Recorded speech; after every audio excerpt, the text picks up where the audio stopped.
활처럼 둥그렇게 휘어진 능선 위에 깨질 듯이 파란 하늘을 등지고 소년병이 서 있다. 이만큼 떨어진 곳에서 자세를 바로잡고 총을 들어올린 대위는 동그랗게 벌려진 조준구를 통하여 그 갸냘픈 소년병의 가슴께를 바라보고 있다. 이제 대위는 자물쇠를 풀고 인지에 힘을 넣어 방아쇠를 당길 참이다. 고요한 산간을 울리는 요란한 소리를 내면서 총탄은 튀어나가고 소년병은 피를 튀기면서 쓰러질 것이다. 이제는 끝났다. 짙은 화약 냄새를 맡으면서 총을 울러맨 뒤 대위는 손을 털면서 돌아설 것이다. 그리고 가볍게 남쪽으로 혼자 걸어갈 것이다. 그러나 방아쇠에 걸린 대위의 손가락은 좀처럼 당길 줄을 모른다. 조준구를 통해 내다보이는 소년병의 등 뒤에 펼쳐진 둥근 하늘이 너무 파란 탓일까? 대위는 아찔한 현기증에 지그시 눈을 감았다. 그리고 마침내 겨누었던 총을 내려뜨리면서 한숨처럼 중얼거렸다. 바보 같은 자식, 차라리 도망치기라도 해라. 6살 때였던가 대위는 고집센 개구장이었었다. 어느 날 그는 울 안의 살구나무를 향해 주먹만큼씩이나 큰 돌로 팔매질을 하고 있었다. 이놈의 살구야, 빨리 좀 떨어져라. 그러나 파랗고 단단한 풋살구는 좀처럼 떨어지지 않았다. 그는 자꾸 팔매질을 했다. 아이고, 저 녀석 장독을 다 부쉈구나. 할머니가 방문을 열고 호통을 쳤다. 아이고, 이를 어째? 어머니가 빗자루를 거꾸로 들고 부엌에서 달려나왔다. 어머니는 그의 엉덩이를 마구 두드리면서 이놈아 이놈아 하고 소리쳤다. 할머니는 방 안에서 장죽으로 문지방을 두드리면서 말했다. 패줘라, 패줘. 그는 꼼짝도 않고 선 자리에서 매를 맞았다.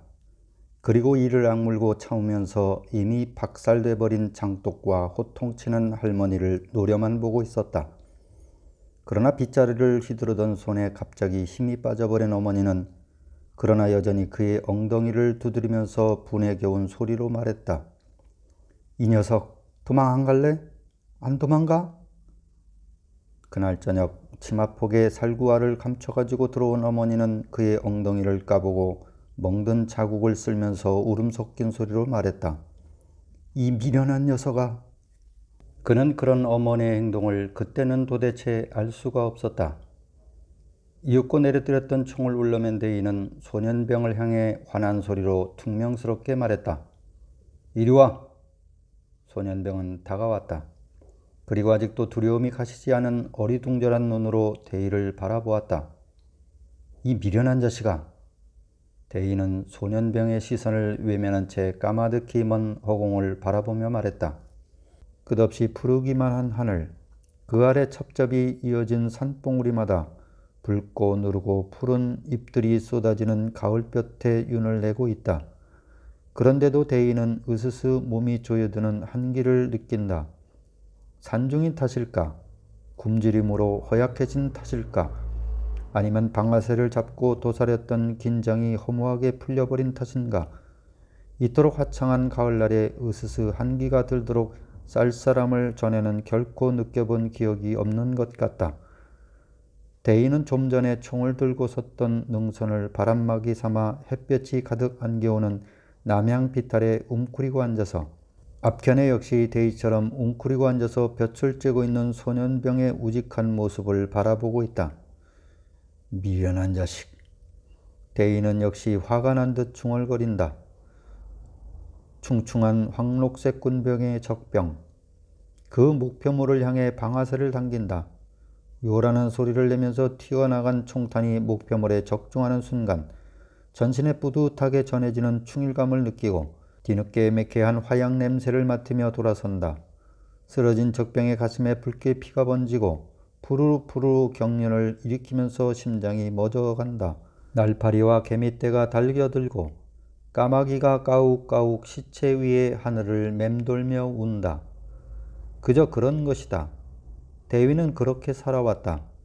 목숨이란 것, 그것이 설사 내 것이든 내 것이든 붙들고 놓지 않기 위해서 전전긍긍하거나 빼앗기 두려워 망설인다는 것은 참으로 얼마나 치사스러운 생각들인가. 그저 그런 것이지. 그러나 이제 막 세 번째의 총뿌리를 소년병의 가슴을 향해 겨눴던 대인은 총뿌리를 들어올리던 그때마다 한 가닥 어지러운 불안과 망설임에 차마 방아쇠를 당기지 못한 채 여기까지 와서 또 이렇게 웅크리고 앉아있는 것이다. 도대체 어쩌자는 것인가? 그것은 대의 스스로도 알 수가 없다. 가야 할 길은 까마득히 멀고 방향도 알 수 없는 산중, 게다가 언제 다시 자신을 노리는 총뿌리가 튀어나올지도 모르는 적진 속인데 소년병은 분명히 적인 것이다. 대위 자신이 살기 위해서는 소년병을 언제라도 죽여버릴 수밖에 없는 것이다. 그런데도 녀석은 어쩌자고 태연하고 우직하기만 한 것인가. 살겠거든 차라리 도망을 쳐라, 이 미련한 자식아.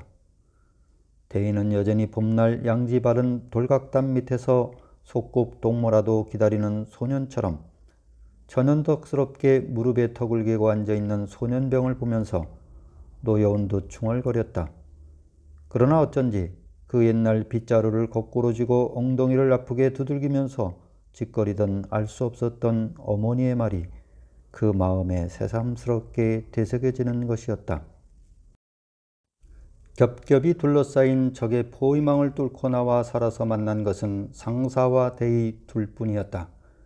그들은 이미 남쪽으로 멀리 물러나 버린 원대를 찾아서 산중을 헤매어 걸었다. 가도 가도 험하기만 산길에서 피로와 굶주림에 지친 그들의 발길은 한없이 더디고 무거웠다. 더구나 허벅다리에 상처가 썩어가기 시작하여 혼자서는 보행마저 자유롭지 못한 상사는 거의 절망하고 있었다. 그러나 그들은 쓰러지려는 마음과 몸을 서로 부추기면서 걷고 쉬고 그리고 또다시 걸었다. 해가 지고 산속에 이른 어둠이 다가오자 이들은 마른 숲에 나란히 몸을 뉘었다. 중대장님, 상사가 누워서 말했다. 다리 쪘지요? 떴군. 상사와 대인은 함께 동편 하늘에 이미 떠올라 솔가지 사이에 빛없이 걸려있는 달을 바라보았다. 송편만큼 작은 달. 그것이 밝은 빛으로 생색내기에는 어둠이 아직은 너무 엷은 초저녁이었다. 제가 38선을 슬슬 기어서 월남하던 날밤에도 달은 똑 저만했습니다. 그때 그것이 어찌나 밝던지 몸을 숨길 데가 없어 원망스럽기까지 했습니다. 그런데 오늘 밤 달은 어째 있으나 마나군요. 상사는 구멍난 풀무에 바람이 새는 듯한 힘없는 소리로 말했다. 박상사, 시장할 땐 자는 게 좋아. 대인은 솔가지에 걸린 희미한 달에서 시선을 거두고 눈을 감으면서 말했다. 그러나 상사는 대의의 말에 아랑곳하지 않고 마치 대의가 아닌 또 다른 누구에게라도 향한 것처럼 다시 말을 했다. 월남하기 전에 9살 된 아들 녀석이 있었는데 그 녀석이 내 손을 잡으며 이렇게 말했습니다. 아버지, 저 달이 둥그레지면 와.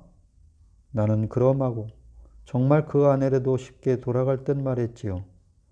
그런데도 이태껏 이렇게 못 가고 말았습니다. 그 녀석이 제대로 컸으면 이제 16이 됐을 겁니다. 상사, 그만 눈을 붙이지. 대인은 눈을 감은 채 말했다. 그래도 상사는 계속해서 말했다. 얼마 전까지도 나도 기어코 고향을 돌아가서 그 녀석도 좀 보고 마누라도 얼마나 늙었는지. 상사는 갑자기 말을 끊고 흐느끼기 시작했다. 왜 이래 상사? 응? 아무것도 생각하지 말라. 대인은 몸을 일으켜 상사의 어깨를 흔들면서 말했다. 잠시 후 상사는 조용히 흐느낌을 멈추고 천천히 창백한 밝음을 내기 시작하는 달을 바라보고 대인은 시장기와 피로에 지친 듯 가엾은 얼굴로 잠이 들었다. 생시에 너무도 간절히 소원하면 꿈에서나마 그것이 이루어진다는 것인가. 대인은 산마루에 서서 저 아래 질펀한 덜녘에 가득히 자리 잡은 우군의 병영과 거기 서성거리고 있는 우군 동료들의 생기 가득한 모습을 바라보고 있었다. 아, 마침내 왔구나. 내가 살아서 여기까지 왔구나. 대인은 벅찬 환희에 들떠서 허둥지둥 동료 전우들이 있는 막사를 향해 달려갔다. 그러나 웬일일까? 도중에서 불쑥 튀어나온 한 병사가 어느새 대의를 앞질러 달려가고 있는 상사를 향해 총을 겨누고 있지 않는가? 안 돼! 안 돼! 대인은 전신을 내저으며 소리쳤다.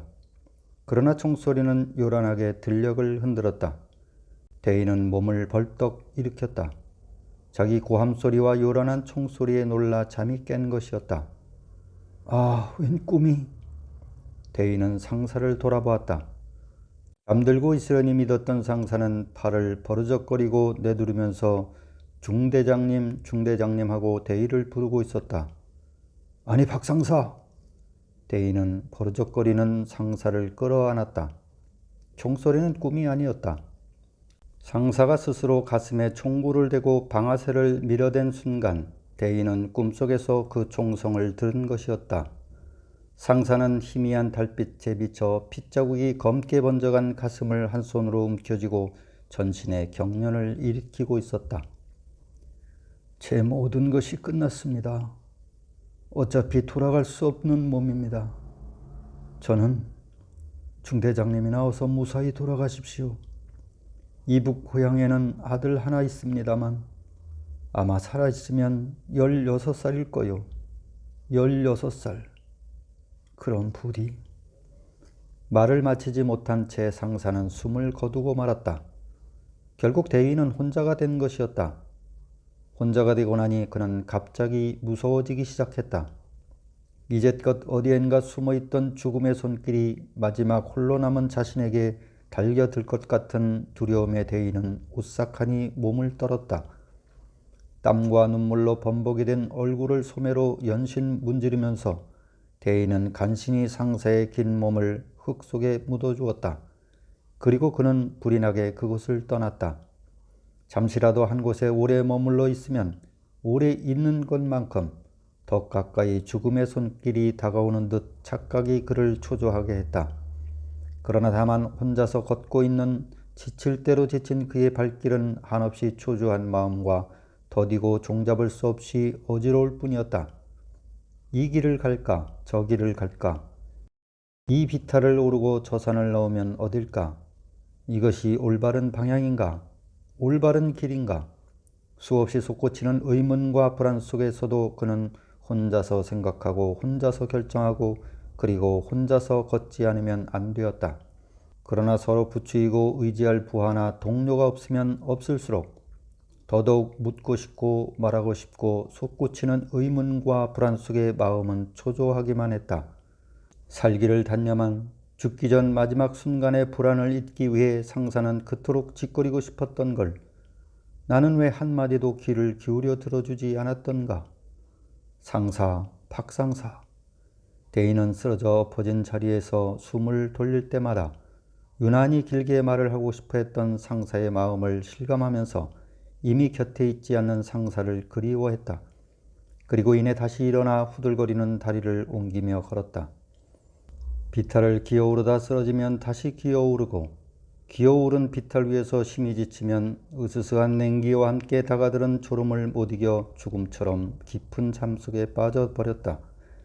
쌀이 숲이거나 솔밭이거나 아무 곳이고 쓰러져 누운 그대로 밤을 지새고 깨어보면 누워있는 그 언저리부터 먼 곳까지 하얀 무소리가 깔려있고 그리고 그 무소리 같은 싸늘한 고독이 엄습하였다. 그때마다 대인은 아 상사, 상사하고 신음처럼 부르며 흐느꼈다. 키 작은 굴참나무와 쌀이가 뒤엉켜 무성한 어느 숲에서 쓰러져 또 잠이 들었던 대인은 어렴풋이 눈을 떴다.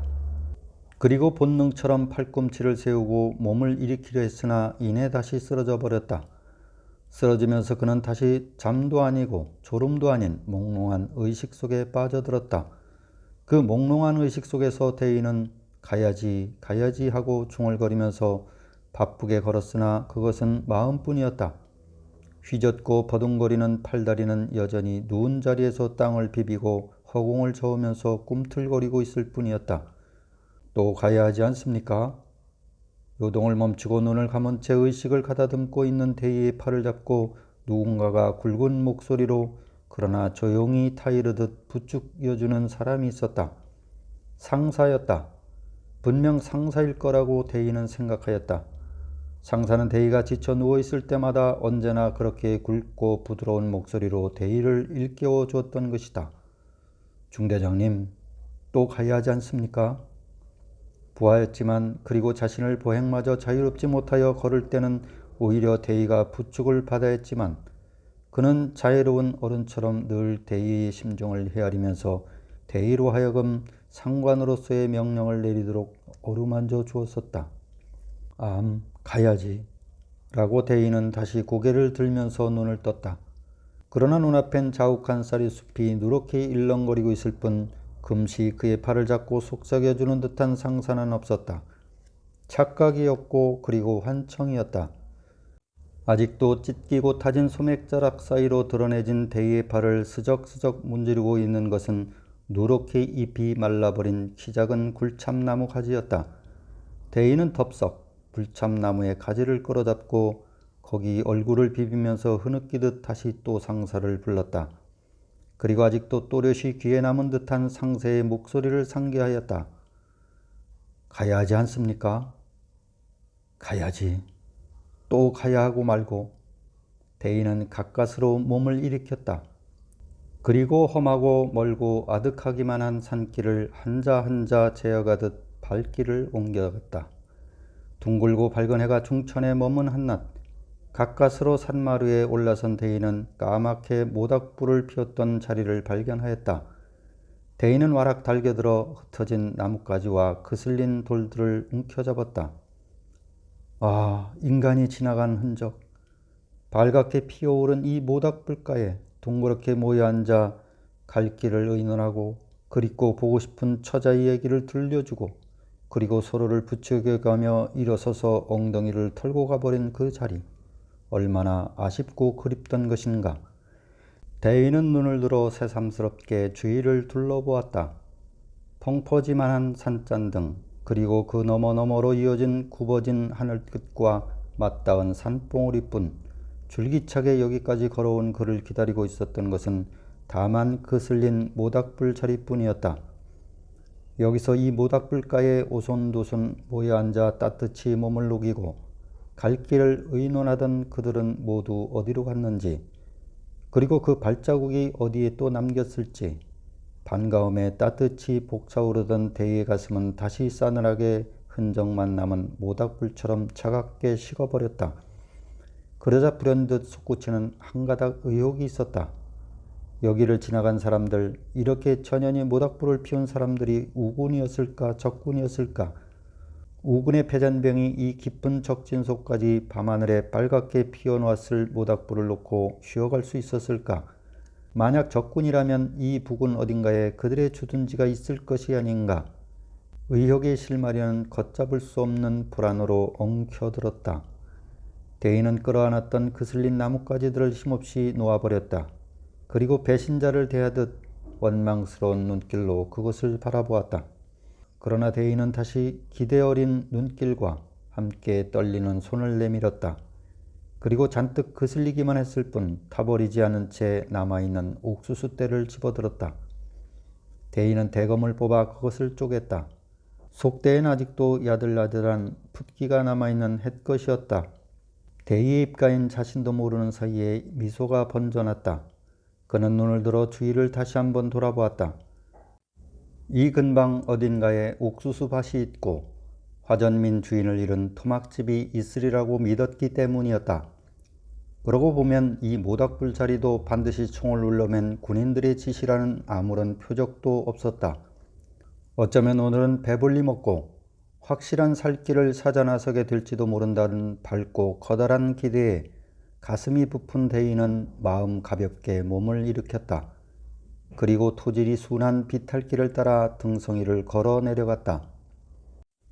조심스럽게 산등성이를 더듬어 내려오던 대인은 산비탈 양지 쪽에 군데군데 파일군 화전과 함께 그 아래 초라히 허물어져가는 토막집 하나를 발견했다. 반가웠으나 그는 얼마 동안 조심스럽게 주위를 관망한 뒤에서야 천천히 다가갔다. 토막집에 다가가도 그는 여전히 경계를 풀지 않고 토막 안에 귀를 기울였다. 토막집의 주위도 그 안에도 역시 인기척이라고는 없이 조용할 뿐이었다. 대인은 안심하고 토막집 거정문을 밀치고 들어섰다. 그러자 건불이 어지러이 흩어져 있는 침침한 방 안에서 누군가 푸시시 몸을 일으키는 사람이 있었다. 소스라치게 놀란 대인은 재빨리 총을 들이대었다. 누구냐? 의용군이요. 대위처럼 놀란 적병도 당황해서 손을 축혀들며 말했다. 의용군? 오랫동안 저리고 저리던 고독 속에 떨어오던 대인은 우선 인간을 만난 반가움이 선뜻 앞섰으나 이내 적게 심히 끌어올랐다. 역시 대의 자신과 마찬가지로 길을 잃고 토막집의 건불 속에 지쳐 쓰러져 있는 이 적병에게 그렇게 사무치게 증오할 원한은 없었으나 전쟁터라는, 전쟁의 와중이라는 그 살벌함 때문에 그토록 뜨거운 적개심이 끌어올랐던 것이었다. 이윽고 토막집의 좁은 마당을 지나 밭둑에 올라선 적병은 대의를 향하여 말없이 돌아섰다. 대인은 마당 가운데 서서 총을 들어 올렸다. 조준구와 가름새를 연결하는 일직선 위에 잇된 소년병의 상체가 놓여 있다. 자물쇠를 풀고 방아쇠에 인지를 걸면서 대인은 다시 악몽 같은 착잡한 생각에 밀려 들어왔다. 한 방에 총성이 울리고 나면 서 있던 적병의 가슴 복반에 구멍이 뚫리고 살고 싶어 애쓰던 그 소망처럼 진한 피가 붉게 땅을 적시고 이 산중엔 다시 혼자서 길다란 내 그림자를 밟고 서 있게 된다.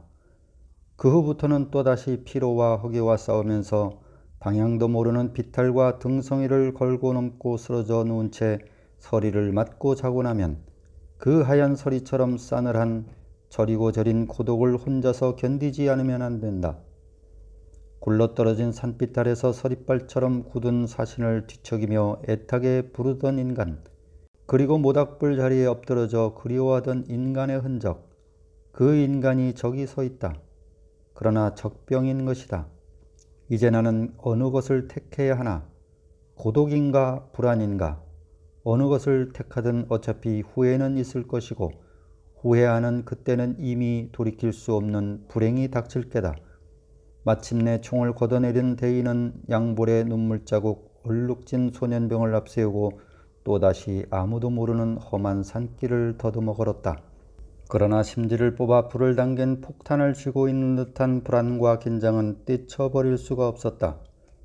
능선 아래 양지에서 몸을 쉬고 다시 떠난 지 불과 2시간 사이에 대인은 벌써 몇 번째나 천천히 가라 고 소년병에게 말했다. 앞서가는 소년병의 걸음이 조금도 빠르지 않건만 대인은 그나마 따라갈 수가 없었다. 소년병이 예사롭게 넘어선 바위 샛길이나 산또랑길에서도 대인은 곧잘 헛발을 디디고 넘어지거나 무릎을 꿇고 휘청거리기가 일쑤였다. 일어서! 대의가 말하자 속곱동무라도 기다리는 소년처럼 천연덕스럽게 웅크리고 앉아있던 소년병이 일어서서 낡고 해진 바지 엉덩이를 털었다. 대인은 소년병에게 다시 앞서 걸어가라고 턱짓으로 방향을 가리켰다. 토막집 밭둑에서 소년병에게 총을 겨누었던 대인은 소년병보다 더 빨리 쇠약해져가는 자신의 체력과 소년의 범연한 행동에도 일수 몸을 도사리고 긴장하는 불안 때문에 어느 깊은 계곡에서 또 한 번 총을 들어 소년을 겨누었었으나 역시 조용히 총을 거두었다. 이제 다시 능선 위에 세웠던 소년병에게 턱짓으로 갈 길을 재촉한 대인은 더는 그러한 무모한 스스로의 의지를 희롱하는 헛된 겨냥질을 하지 않으리라고 다짐했다. 혼자서 걷는 길이라면 대인은 벌써 어느 때 쓰러져 누워버렸을지 알 수 없었다. 그러나 넘어진 곳에서 또다시 일어나 걸어가는 한 걸음 한 걸음에는 소년병에 대한 경계와 불안, 그리고 말없이 돌아서서 기다려주는 격려의 눈빛으로 인한 의지가 있었다. 무엇을 위하여 걷고 있는지, 어디를 향해 걷고 있는지 그것마저 걷는 순간에 알 수 없었다. 아니, 그보다는 생각조차 하지 않고 있었다. 다만 쓰러지지 않기 위해서 눈먼 자벌레처럼 한 발 한 발 옮겨갈 뿐이었다. 대위와 소년병이 잔술이 깔린 펑퍼짐한 등성이를 넘어섰을 때 그들 앞엔 또다시 넘어선 산등성보다 더 험하고 까마득히 높아비는 산봉우리가 가로막고 있었다. 넘어도 산, 또 넘어도 산. 산은 마치 출렁이는 파도처럼 그들의 앞을 끊임없이 막고 있었다. 대인은 폭포수 무너지듯 주저앉았다. 그리고 앞서가는 소년병을 향하여 쉬어가자. 약하고 가는 목소리로 말했다. 그러나 소년병은 여전히 걸어갔다. 서! 대인은 다시 더 크게 소리쳤다. 그래도 소년병은 멈추지 않았다. 대인은 갑자기 머리끝이 쭈뼛하는 긴장과 함께 반사적으로 총을 들어올렸다. 이 자식 쏜다! 마침내 녀석이 도망치는 것이라고 생각했던 것이다. 그제서야 걷기를 멈춘 소년병이 대인 쪽으로 몸을 돌이켰다. 화가 치민 대인은 휘청거리며 소년병에게 다가갔다. 그리고 힘껏 소년병의 따귀를 갈겼다. 죽여버린다 이 자식. 소년병은 갑자기 사나워진 대인의 행동에 당황한 듯 얼굴이 하얗게 질렸으나 이내 손을 들어 자기가 걸어가던 앞쪽을 가리켰다. 소년병의 손끝이 가리키는 곳을 바라보던 대인은 부지중에 소리쳤다. 아, 망개다. 그 다음 그들은 함께 달려가 키 작은 떡갈나무를 온통 뒤덮은 듯 빨갛게 열린 망개를 따먹기 시작했다. 오랜만에 달콤한 망개로 포식을 하고 흠뻑 물을 마신 그들은 나른한 식곤충 뒤에 뿌리치기 어려운 졸음과 싸우면서 몸을 쉬었다. 대인은 널쩍한 바위에 등을 기대고 앉아서 바로 한 발 앞에 앉아서 갈대꽃을 흩어 바람에 날리고 있는 소년병의 뒷모습을 바라보았다. 아팠겠지. 대인은 좀 전에 자기 행동을 뉘우치면서 무슨 말로라도 소년병에게 사과를 해야 하리라 생각했다. 내가 좀 경솔했어. 그러나 마음속으로만 그렇게 짓거렸을 뿐 그것이 말이 되어 나오지 않았다.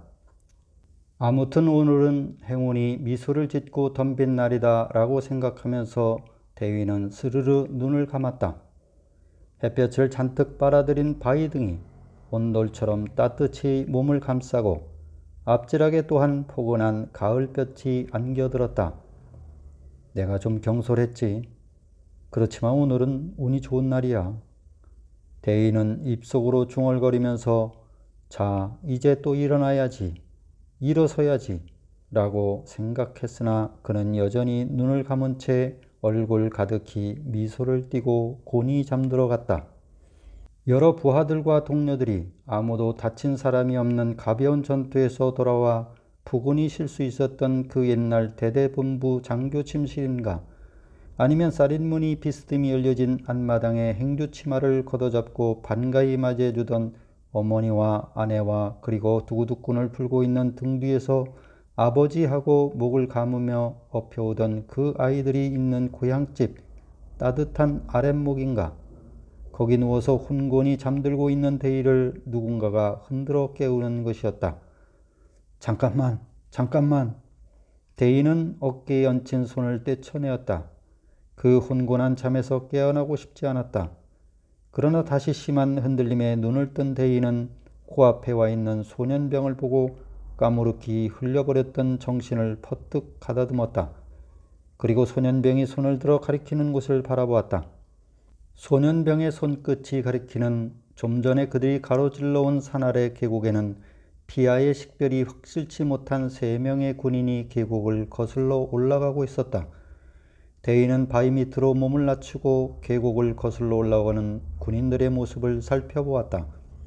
한눈에 피아의 식별이 곤란하였으나 일렬로 나란히 버티고 가는 3명 중 가운데 1명과 앞뒤에 2명과는 서로 다른 적이라는 것을 알 수 있었다. 어느 편인가 1명은 포로가 되고 다른 2명은 포로가 된 적을 호송하고 있는 것이었다.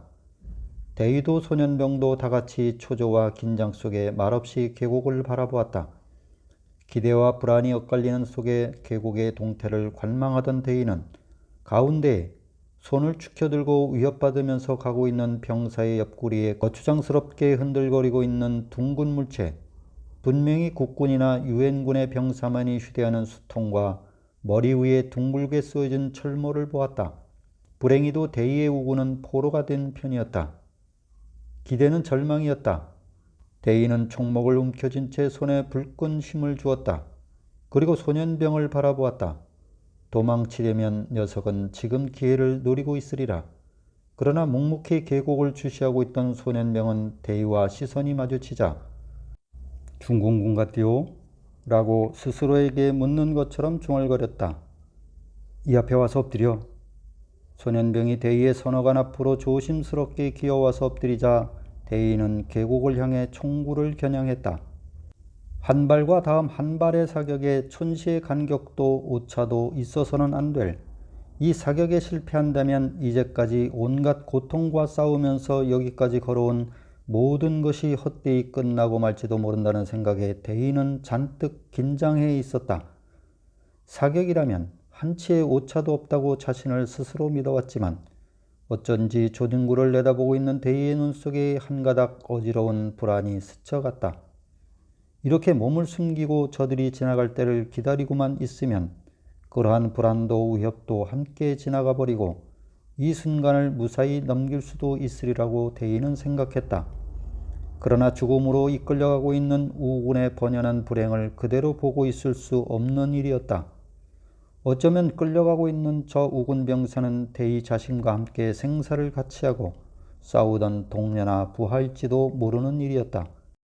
대의는 이미 앞질러 고정시킨 가름새 위에 천천히 이동해온 목표물이 정확히 놓여지자 지체 없이 방아쇠를 당겼다.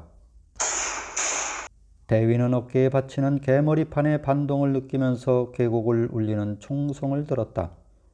유유히 걷고 있던 뒤편의 적군이 거꾸러지는 것과 동시에 날쌔게 엄폐물을 향해 달려가는 우군 포로의 재빠른 몸짓을 보며 대위는 다시 방아쇠를 당겼다.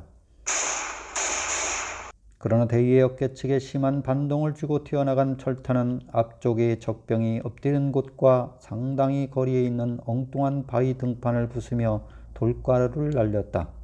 아차 하고 까뭇해지는 의식을 가다듬은 대위가 다시 조준구의 시선을 보았을 때 적병은 이미 안전한 엄폐물을 의지하여 이쪽의 소재를 파악하고 반격을 시작했다.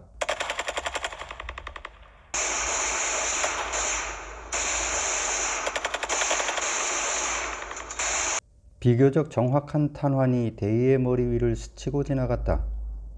당황한 대의는 잠시 동안 조준구의 목표물을 포착하지 못한 난사를 계속하였다. 의식을 뚜렷이 가다듬지 못한 채 기계적으로 계속되는 격발 반동은 대의의 어깨를 치받고 상체를 몹시 흔들었다. 개머리판의 반동이 어깨를 흔들고 전신에 퍼지면 방아쇠를 옮아쥔 인지는 연쇄적으로 압축 운동을 계속하였다. 중심과 목표물을 잃은 난사였다. 대의는 단 한치의 오차도 없는 정확한 사격수를 믿고 있던 이전의 자신을 상기하였다. 잠시 사격을 멈춘 대의는 총대를 바위로 더 밀어올리고 목표물을 포착하는 순간 지체 없이 방아쇠를 당길 수 있는 안전한 자세를 갖기 위하여 상체를 높게 하였다. 그리고 개머리판을 다시 뺨깨로 밀착시키는 순간 대위는 세찬 발길질과 같은 심한 충격을 어깨에 받았다. 맞았구나 하는 절망적인 생각과 함께 대위는 뜨거운 불길 속에 떨어지는 듯한 장렬감을 느끼면서 깜빡 의식을 잃고 말았다. 총목을 진 채 바위에 엎드려진 대위의 바른 어깨에 붉은 핏자국이 번져갔다. 대위가 요란한 총성에 다시 희미한 의식을 되찾았을 때 소년병은 사격이 멈춰진 틈을 타서 엄폐물을 바꾸며 달아나고 있는 중공군을 향해 방아쇠를 당기고 있는 중이었다. 계곡의 중공군이 엄폐물에서 다음 엄폐물로 달려가려는 순간 소년병이 움켜쥔 총대의 장탄 갈퀴는 수발의 탄피를 물어뱉었다. 발꿈치를 쫓는 탄운을 벗어나려고 한사코 발버둥치던 적병이 마침내 거꾸러지는 모습을 대위는 몽롱한 의식 속에서도 그것을 역력히 바라보았다. 아, 내가 쏘았구나. 대위는 감격 어린 눈으로 소년병을 바라보고 중얼거렸다. 소년병도 싱긋 대위를 돌아보며 웃고 있었다. 그러나 그들은 이내 지친 듯 지각기 엎드려진 채 가쁜 숨을 몰아쉬고 있었다. 수분 동안의 충격이었으나 기진한 그들에겐 너무도 과중한 전투였던 것이었다. 그리고 서로를 믿지 못하던 경계와 끊임없는 불안, 그리고 위험이 사라진 뒤에 모든 안도감이 일시에 긴장을 풀고 전신의 맥을 뽑아 늘어지게 하였다. 오이! 오이! 몇 번인가 계곡 아래서 들려오는 부름소리. 그것이 쓰러진 2명의 중공군에게 포로가 되었던 우군의 반가운 부름소리라는 것을 알면서도 대위는 대답해 줄 기력이 없었다. 여기다! 엎드린 채 대위는 목청껏 소리쳤으나 속삭임처럼 가늘고 약할 뿐이었다. 오이! 여기다! 대위는 간신히 왼팔을 들어 흔들었다. 헬로우야! 얼마 후 가까운 곳에서 들리는 낯선 음성에 대위는 고개를 들었다. 산빛들 가까운 곳에서 초록색 제복에 둥근 철모를 쓴 우군이 이쪽을 향해 올라오고 있었다. 그는 높은 코와 깊은 눈을 가진 유엔군 병사였다. 눈에 익은 제복, 시각만으로도 믿어온 의지를 느끼게 하는 우군이었다. 여기다! 대위는 간신히 몸을 일으켜 올라오고 있는 유엔군 병사를 향해 손을 흔들어 주었다. 대위를 발견한 유엔군 병사는 화이에 찬 몸짓으로 두 손을 마주 흔들었다. 그리고 들뜬 음성으로 땡큐! 땡큐를 수없이 외쳤다. 엎드려 맥을 잃고 있던 소년병도 어느새 몸을 일으켜 감격적인 이 두 병사의 해우를 바라보며 흐뭇한 미소를 짓고 있었다. 그때 갑자기 저기다! 숨어라! 하고 소리친 유엔군 병사가 날쌔게 몸을 숨기는 것이었다. 대인은 본능적으로 바위 뒤로 엎드리면서 총성을 듣고 마침내 적이 몰려온 것이구나 하고 생각하였다. 그러나 언어가 다른 유엔군 병사의 말을 알아듣지 못한 소년병은 그때까지도 바위 위에 몸을 드러낸 채 낯선 병사의 이상스런 몸짓을 바라보면서 얼굴 가득히 미소를 짓고 있었다. 엎드려! 그러나 대위의 말이 채 떨어지기도 전에 요란한 총성이 잠시 숨을 죽였던 계곡을 흔들었다. 미소 가득한 얼굴로 고개를 기웃거리며 갑자기 사라진 유엔군 병사를 찾고 있던 소년병이 끄떡 고갯방아를 찢고 이내 나무 둥지처럼 꼬라박았다. 아니다! 아니다! 쏘지 마라! 엎드려진 대위가 몸을 간신히 일으키면서 팔을 내젓고 소리쳤다. 그러나 이미 쓰러져 버린 소년병의 가슴 복판에서 쏟아지는 짙은 피는 바위 등을 타고 길고 붉게 줄을 그으며 흘러내렸다. 아니다. 적이 아니다. 비틀거리며 가까스로 소년병에게 다가간 대위는 비통한 소리로 울부짖었다. 대위가 있는 지점을 향해서 허위단심 올라오던 유엔군 병사는 문득 의외의 지점에서 불쑥 나타난 황록색 괴뢰군 복장의 소년병을 발견하였다. 그 후에 적이다 숨어라 라는 다급한 고함과 포복과 서격은 거의 동시적인 그리고 반사적인 행동이었다. 착각이다. 착각 때문이다. 그러나 그것은 소년병의 상체를 끌어안은 대위 혼자만의 생각이었다. 이제까지의 행적이 다르고 언어와 핏줄과 피부가 다른 유엔군 병사에게는 오히려 당연할 수밖에 없는 일이었다. 국방군 동무. 소년병은 까무르히 감겨지는 눈을 벌려뜨고 대위의 얼굴을 바라보았다. 네, 내래 남도선 가서 우리 아바이를 터더라고 했습니다. 아바이도 국방군이 됐다고 했지요. 그래서 의양군에서 도망쳤지랬지요. 국방군 동무. 우리 아바이는 내가 9살 때 남도선 갔지랬지요. 초생달 뜨던 날 밤에 가면서 달이 둥그레지면 돌아오갔다고 그랬지요. 그런데 아바이는 1년이 지나고 2년이 지나고 앙이 오고 전쟁이 터지고 소년병은 말을 마치지 못한 채 딸꾹질과 함께 고개를 떨어뜨렸다. 숨이 멎은 것이었다. 야, 이놈아. 대위는 갑자기 불에 댄 사람처럼 놀라 소년병을 마구 흔들어 대었다. 내 아버지는 이놈아. 그러나 소년병의 몸뚱이는 대위가 흔드는 대로 맡겨져 있을 뿐 반응이 없었다. 16살. 내가 바로 16살이구나.